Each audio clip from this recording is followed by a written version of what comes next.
After the agreement was made in front of the Queen Ant, Simo, Rena, and Commander Varro prepared to guide the Black Ant army to the Golden.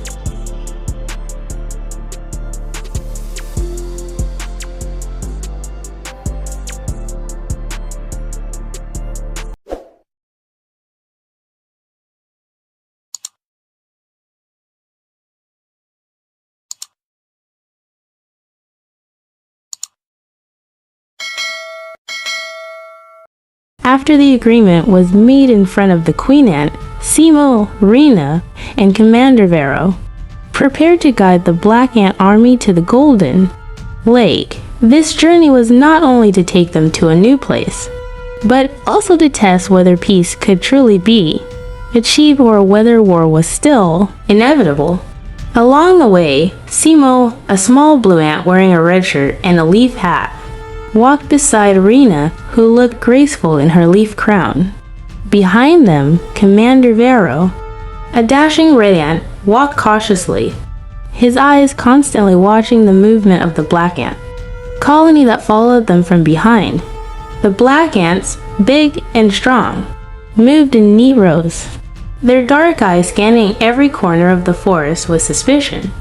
They did not fully believe the promise of the Golden Lake, and whispers began to be heard among them. "What if this is a trap?" whispered one of the Black Ants. "Maybe they want to lead us to a strange place and then attack," said another. Varro, hearing the conversation, frowned and whispered to Simo, "They don't fully trust us. If we're not careful, they could turn on us." Simo swallowed. He knew the journey wouldn't be easy, but he had to keep believing that peace could happen. At the first obstacle they met a talking stone. The stone was surprised. "Wow, so many people have come. Please pass it, little ant." The stone spoke in a trembling tone.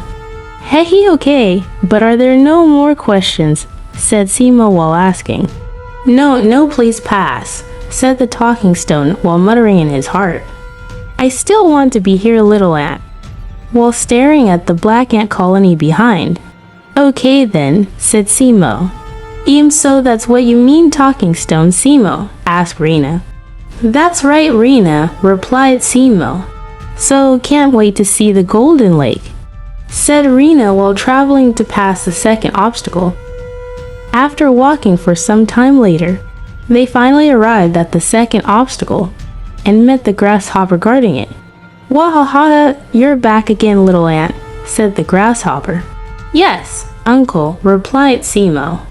"That means you know how to get through it, ha ha ha," said the grasshopper. But then he told Simo to walk across the bridge.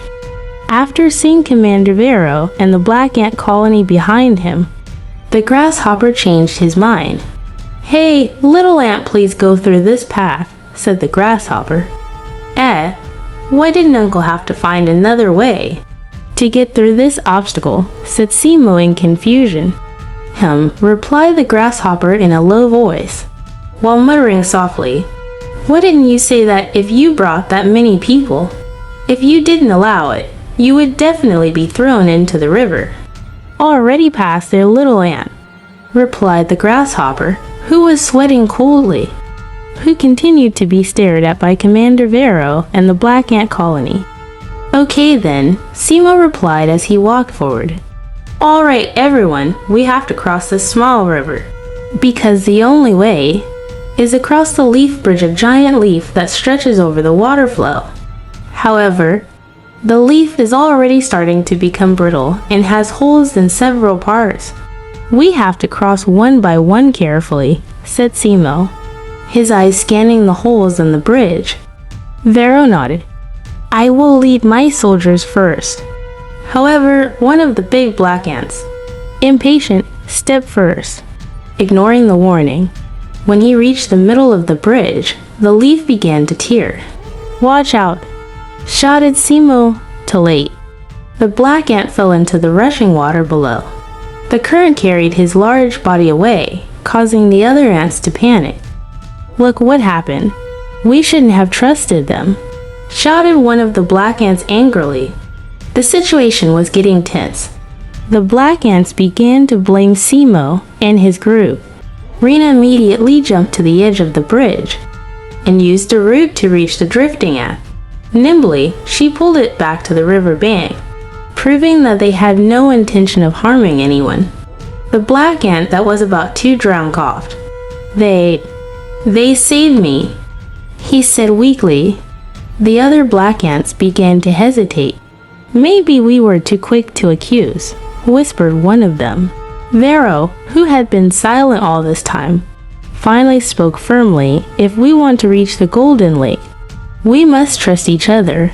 If not, we can go back and choose war." Everyone fell silent. No one wanted to return to the conflict. Cautiously, they continued their journey. Towards evening, they arrived at a dark cave filled with large hanging roots. The cave was the only shortest path to the Golden Lake. However, there was something hiding inside. "Be careful, little ants, because at night there are usually other animals that inhabit it," said the wolf grandfather, who was waiting for the cave.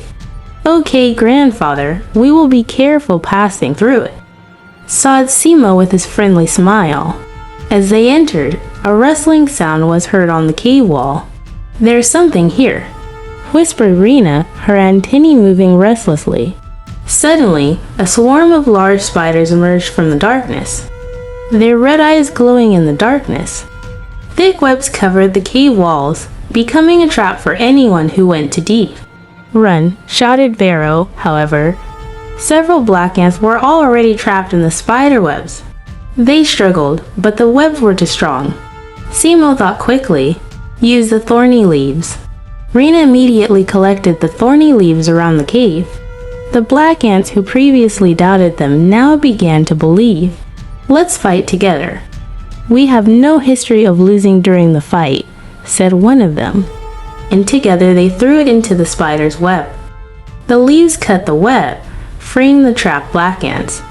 Meanwhile, Varro led the attack, driving the spiders back into the darkness. After a fierce struggle, they finally got out of the cave safely. The black ants who previously doubted them now began to believe. "Thank you, you are all our family," said the black ant commander. After a long and challenging journey, they finally arrived at the Golden Lake. The water shimmered like liquid gold under the moonlight. Colorful flowers bloomed on the banks, and the trees towered with abundant fruits. This place was truly a paradise for any ant. The black ants who were originally skeptical were now silent, stand by the beauty before them. This is real," the black ant leader murmured. Simo smiled in relief.